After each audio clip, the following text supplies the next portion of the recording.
Cordial saludo, mi nombre es Juan Vanegas, soy estudiante del programa de Ingeniería Industrial, actualmente estoy cursando Física General.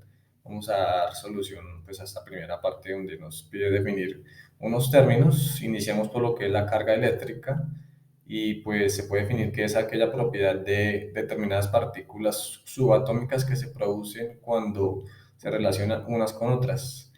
Estas interacciones es electromagnética y se hace con las cargas positivas y negativas de la partícula. Una característica de las cargas es que las cargas del mismo signo se repelen y asimismo, pues mientras que las cargas con diferentes signos se atraen.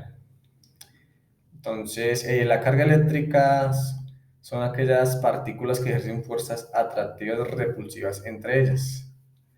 Toda materia está formada por partículas como estas llamadas átomos.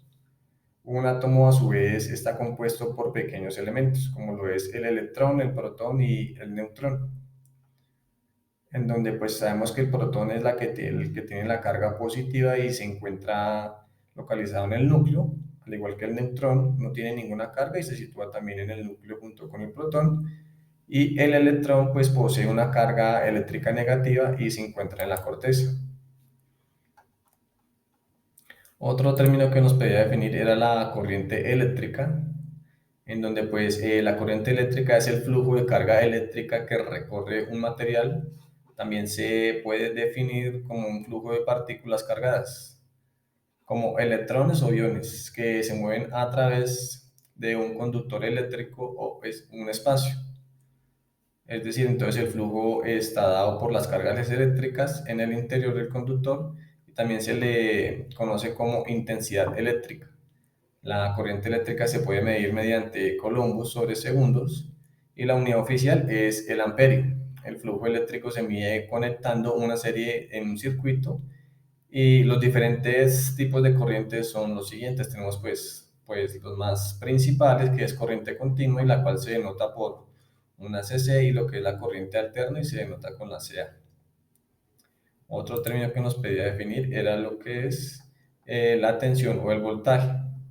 Entonces, pues iniciando por el término de la tensión, se puede definir como el trabajo por unidad de carga ejercido por el campo eléctrico sobre una partícula, pues para poder moverla entre dos posiciones determinadas. La ley de voltaje de Kirchhoff establece que si recorres cualquier lazo en un circuito, los voltajes a través de sus elementos suman cero, tiene una sumatoria total en cero. Mientras que el voltaje es la magnitud física que en un circuito eléctrico impulsa a sus electrones a lo largo de un conductor y se emplea para transportar altas tensiones o grandes distancias desde las centrales generadoras hasta las subestaciones de transformadores.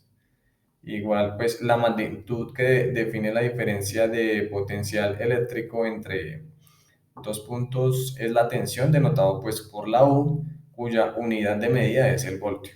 El otro término que nos pedía definir era la potencia eléctrica. Pues para esta la potencia es la proporción por unidad de tiempo o ritmo con la cual la energía eléctrica es transferida por un circuito eléctrico. En un circuito eléctrico de corriente alterna se pueden llegar a encontrar tres tipos de potencias eléctricas diferentes. Tenemos una potencia que es potencia activa, denotada por una P, y pues esta es resistiva. Tenemos una potencia reactiva, denotada por una Q, esta la cual es inductiva. Y podemos tener también una potencia aparente, que pues denota como una S, y la demarcamos pues como el total. Las potencias se miden en vatios y se representa con la letra P.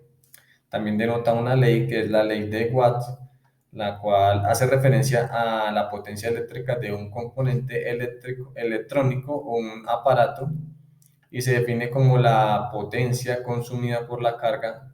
Esta es directamente proporcional al voltaje suministrado y a la corriente que circula por este. Ya por último, os pedía pues definir dos tipos de preguntas. A mí en este caso me correspondieron dos. La primera en el análisis de C, porque es necesario que la tensión tenga signos.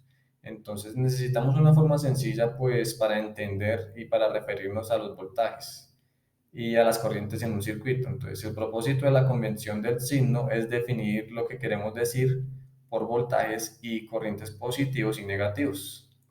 Entonces en esta imagen pues vemos que la polaridad del voltaje con dos notaciones en esta parte, donde tenemos nuestros signos positivos y nuestros signos negativos y una flecha. Entonces la flecha del voltaje apunta de negativo a positivo. Y pues significa exactamente lo mismo. La flecha del voltaje pues se dibuja con una ligera curva. Esto ayuda a identificarla como una flecha de voltaje y no a confundirla con una flecha de corriente. Mientras que pues por este lado la dirección de la corriente, esta la que nos indica la dirección de la corriente. Esta nos muestra la dirección asignada al flujo positivo de la corriente. Entonces las flechas de corriente siempre deben dibujarse de modo que la corriente fluya hacia la terminal positiva de voltaje y desde la terminal negativa. Viene de negativo a positivo.